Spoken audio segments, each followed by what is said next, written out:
بے نمازی کے گھر کھانا کھانا جائز نہیں ہے، بے نمازی کی شادی میں شرکت کرنا جائز نہیں ہے۔ اگر کسی لڑکی کی شادی کسی بے نمازی سے ہو جائے تو اس لڑکی کا بے نمازی پتی کے ساتھ رہنا جائز نہیں ہے۔ سمجھائے، مانتا ہے تو ٹھیک ہے، نہیں مانتا تو الگ ہو جائے۔ سوال یہ ہے کہ وہ طلاق نہ دے تو طلاق دینے کی ضرورت ہی نہیں ہے، کیونکہ بے نمازی مسلمان ہی نہیں ہے، اور جب مسلمان نہیں ہے تو کسی کافر کے نکاح میں رہنے کی ضرورت بھی نہیں ہے۔ یہ نکاح آٹومیٹکلی فسق، اپنے آپ ختم۔ جس طریقے سے بے نمازی عورت بے نمازی آدمی کے ساتھ نہیں رہ سکتی، اسی طریقے سے نمازی شوہر کے ساتھ بے نمازی عورت نہیں رہ سکتی۔ بے نمازی کے ہاتھ کا کھانا جائز نہیں ہے، بے نمازی کے ہاتھ کا پانی جائز نہیں ہے۔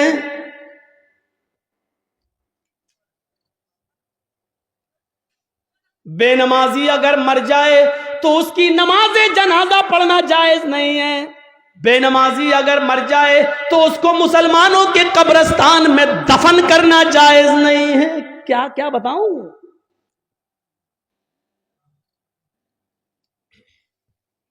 لیکن سب چل رہا ہے۔ کتنا بڑا دل گردہ ہے آج، جس کی حیثیت یہ ہو اور شادی کے موقع پر ہم یہ نہ دیکھیں۔ پوچھتے ہیں لڑکی پڑھی لکھی ہے؟ ہاں کتنی؟ قرآن پڑھی ہے۔ کتنا بڑا کارنامہ ہے، قرآن پڑھی ہے۔ اور قرآن کھلتا کب ہے؟ رمضان میں، پھر پورے رمضان تک بند رہتا ہے۔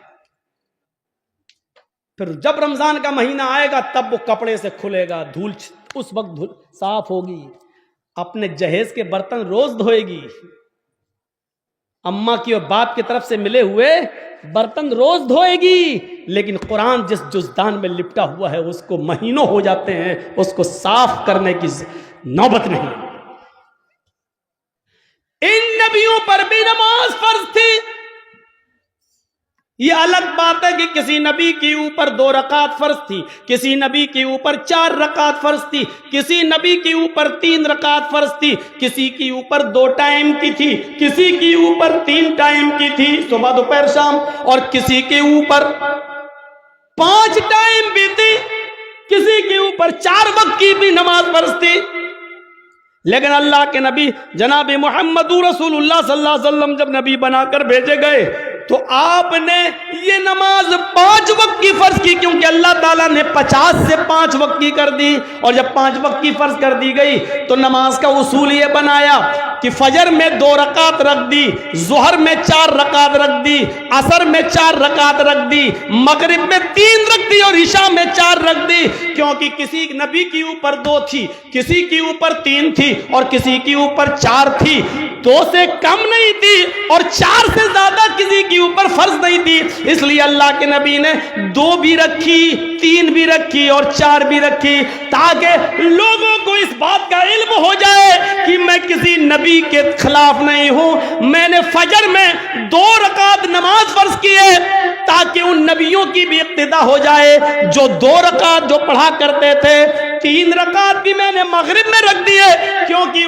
کچھ نبیوں پر 3 وقت 3 رکعت فرض تھی، تو میں نے ان کو کی 3 رکعت بھی رکھ دی تاکہ اس نبی کی سنت بھی زندہ ہو جائے۔ اور جن نبیوں پر 4 رکعت فرض تھی ہم نے ظہر، عصر اور عشاء میں 4 رکعت فرض کر دی تاکہ اس نبی کی سنت پر بھی عمل ہو جائے۔ میں نبیوں کا مخالف نہیں ہوں، میں رسولوں کا مخالف نہیں ہوں، ہاں میں آخری نبی ہوں، اب طریقہ میرا چلے گا، اب راستہ میرا چلے گا۔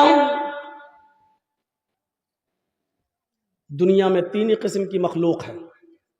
ایک مخلوق جو ہمیشہ کھڑی رہتی ہے، جیسے پیڑ، درخت، پہاڑ، یہ کھڑے ہیں۔ کچھ مخلوق جھکی ہوئی ہوتی ہے، جیسے بھینس، بکری، گائے، بھیڑ۔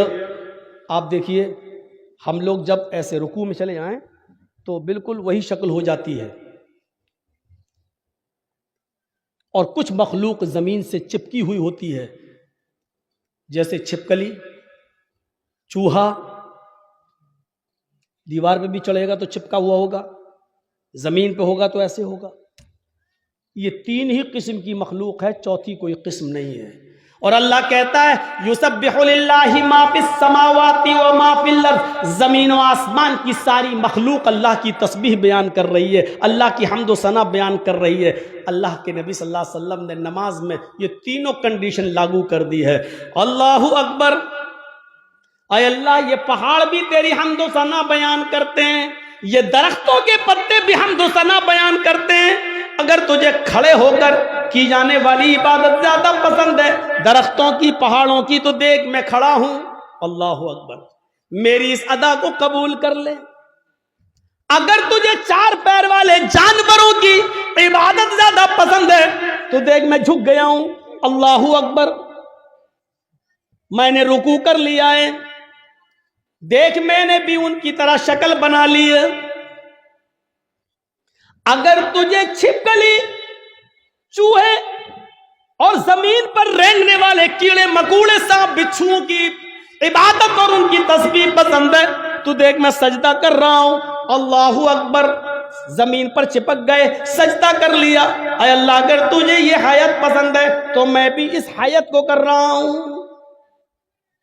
تینوں چیزیں نماز کے اندر لاگو کر دی ہیں۔ پتہ نہیں اللہ کو کون سی ادا زیادہ پسند ہے، اللہ تینوں اداؤں میں سے جو تجھے پسند ہے وہ قبول کر لے۔ آئیے ایک اور چیز بتاتا ہوں آپ کو۔ اللہ کے نبی صلی اللہ علیہ وسلم کے پاس چند صحابہ آتے ہیں، ہاں سنیے زبردست چیز، چند صحابہ آتے ہیں اور آ کر کہتے ہیں اے اللہ کے نبی صلی اللہ علیہ وسلم، میں جب مسجدوں میں نماز پڑھنے جاتا ہوں تو یہ کافر کان لگا لگا کر سنتے ہیں، دیواروں پر کان لگا کر سنتے ہیں۔ جب ہم زور سے مسجدوں میں نماز کی حالت میں قرآن کی تلاوت جب میں زور سے کرتا ہوں تو یہ کافر سن لیتے ہیں باہر سے، پھر یہ مسجدوں میں گھس جاتے ہیں اور بے تحاشا مارتے ہیں، اتنا مارتے ہیں کہ مارتے مارتے پیڑتے پیڑتے ہمیں بدحال کر دیتے ہیں، لہو لہان کر دیتے ہیں۔ اللہ کے نبی نے پوچھا اچھا یہ بتاؤ وہ کس وقت کان لگا کر سنتے ہیں تمہاری دیواروں پر؟ کہا اللہ کے نبی شام کو جب کام کر کے واپس آتے ہیں، بہت دیر ہو گئی، تقریباً 1.5 گھنٹہ 1 گھنٹہ، وہاں بڑا شور ہو رہا ہے، وہ پیچھے وہ لوگ سن ہی نہیں رہے، پتہ نہیں کیا خرافاتیں کر رہے ہیں، بچے نہیں ہیں اس میں، کچھ بڑے بھی ہیں، ادھر دیکھیے وہ پیچھے، اور ابھی تک نہیں سن رہے، دیکھو وہ پھر چھلانگ لگا رہا، کود رہا، ان کی آواز یہاں تک آ رہی ہے۔ کوئی ایسا آدمی نہیں ہے جو ان کو بھگا دے، ان کو کہہ دے گھر جائے۔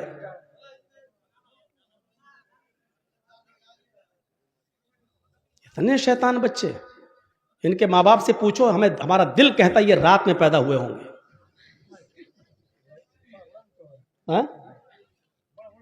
ہاں بڑا بڑا بھی ہے، ہم کو یہاں سے دکھ رہا ہے، ابھی نگاہیں اتنی کمزور تھوڑی ہوئی ہماری۔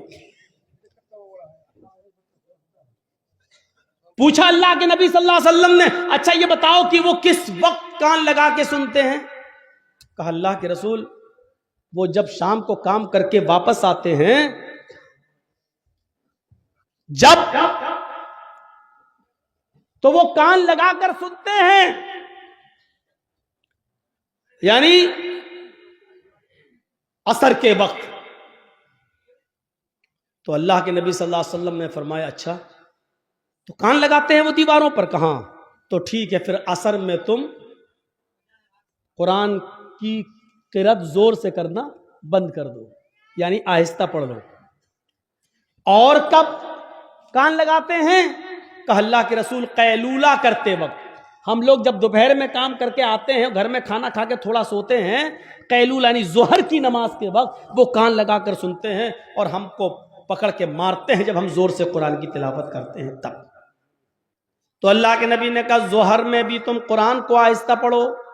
دیکھیے آپ نے یہ نہیں کہا کہ نماز گھر میں پڑھ لو، مقامی آدمی ہو جو کہیں کا رہنے والا ہو، آپ اپنے گاؤں کے رہنے والے ہیں تو آپ اپنے گھر پہ نماز نہیں پڑھیں گے۔ کوئی مسافر آدمی ہے، سفر سے آیا ہے، تو وہ جہاں ٹھہرا ہے، جہاں رکا ہے، وہ نماز پڑھ سکتا ہے اپنے مقام پر جہاں وہ ٹھہرا ہے اس لیے کہ اس کو قصر میں کرنا ہے، 2 رکعت پڑھنا ہے، اور مسافر ظہر اور عصر ایک ساتھ پڑھ سکتا ہے، مغرب اور عشاء ایک ساتھ پڑھ سکتا ہے، وہ 2 نمازیں ملا سکتا ہے، اس کو گنجائش ہے، لیکن مقامی آدمی کو نہیں۔ اللہ کے رسول نے ان سے کیا کہا؟ اچھا ظہر میں مارتے ہیں اور عصر میں مارتے ہیں، کہاں تو ٹھیک ہے ظہر میں آہستہ پڑھ لو اور عصر میں آہستہ پڑھ لو۔ اچھا یہ بتاؤ مغرب میں؟ کہ اللہ کے رسول وہ بہت دیر سے آتے ہیں تو مغرب میں وہ کان لگا کے نہیں سنتے ہیں، تو آپ نے فرمایا پھر مغرب میں قرآن کی تلاوت زور سے کرو۔